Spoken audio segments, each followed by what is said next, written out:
You think modern parties are wild. Wait until you hear what ancient people were actually doing thousands of years ago. No music apps, no fancy cocktails, no dress code, no Instagram to post about it, and yet their parties made ours look like a quiet dinner at grandma's house. Today we are going deep into the wildest parties in all of human history, and I promise you, some of this will genuinely shock you. Let's start at the very beginning, ancient Egypt. Egyptians didn't just party for fun, they partied for the gods. Massive festivals were thrown in honor of deities like Hathor, goddess of joy, music, and love. These celebrations weren't small gatherings. Entire cities would shut down. Thousands of people flooded the streets. Music played from every corner, and at the center of every Egyptian party was one single thing, beer. But not the kind you find in a fridge today. Ancient Egyptian beer was thick, it was murky, it was loaded with dates and honey and spices. You didn't sip it from a can, you sucked it through a long reed straw from a shared clay pot. And here is the part that blows people's minds. Workers who built the Great Pyramids were paid in beer.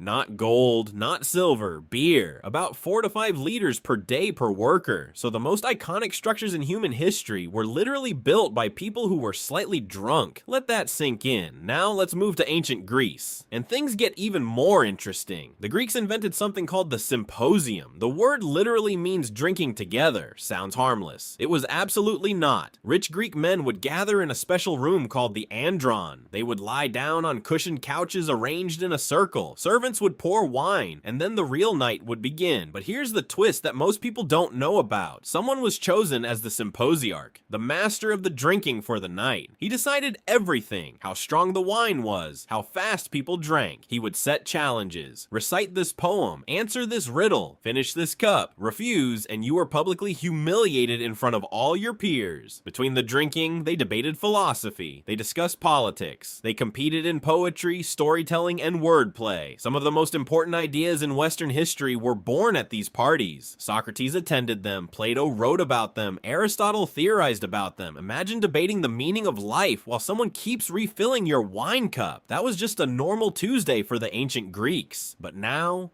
we get to the Romans. And nobody in all of ancient history partied like the Romans. Roman elite dinner parties were called conviviums, and calling them dinner parties is like calling the Colosseum a stadium. Technically accurate, wildly underselling it. Guests would arrive after sunset. They wouldn't leave until the sun came up again. The food alone was enough to make your jaw drop. Flamingo tongues, roasted whole peacock, stuffed dormice rolled in honey and poppy seeds, sea urchins, oysters, boiled ostrich with pepper sauce. The point wasn't just to eat. The point was to show off. Roman hosts competed viciously with each other over who threw the better party. The more bizarre the food, the more excessive the entertainment, the more powerful you looked. And the entertainment was something else entirely. Acrobats, fire dancers, gladiator fights between courses, poets performing while slaves refilled your cup without you even asking. Saying no to more wine was considered a personal insult to the host. And then there was Emperor Nero. Nero once held a banquet where the dining room had a rotating ceiling. It spun continuously through the night, raining down flowers and perfume on the guests below. On another occasion, he filled an entire banquet hall so deep with rose petals that some guests reportedly suffocated. He considered the evening a success. Now let's go even further back, to ancient Mesopotamia. This is where civilization itself began, in the land between two rivers. And one of the oldest written documents ever discovered in human history is not a law, not a prayer, not a battle record. It is a list of beer recipes. The Sumerians loved beer so much, they created a goddess just for it. Her name was Ninkasi, the lady who fills the mouth. They wrote her a hymn, a full religious hymn dedicated to a beer goddess. And if you read that hymn carefully, it is also a step-by-step brewing instruction manual. Worship and alcohol combined into one sacred ancient document. But here's the thing most people completely miss about ancient parties. They were never just about having fun. Every single party in the ancient world carried political weight. Who you invited told people where your loyalties were. What you served told people how wealthy and powerful you were. How long the party lasted told people how confident you were. A bad party could damage your reputation reputation for years. A legendary party could open doors that money alone never could. These weren't social events, they were power moves. And in many ways, nothing has really changed. We still use parties to impress people, to build alliances, to forget our problems. We're just slightly less likely to serve roasted dormice or suffocate our guests in flowers. Slightly. So the next time you're at a party that feels a little boring, just remember, in ancient Rome, being bored at a party was basically a crime, and the host would have thrown in a gladiator fight to fix that. Ancient parties weren't just wild, they were a whole civilization's heartbeat, the place where ideas were born, power was won, and history was quietly decided. If you want more stories like this, subscribe right now, because trust me, the past gets a whole lot stranger from here. See you in the next one.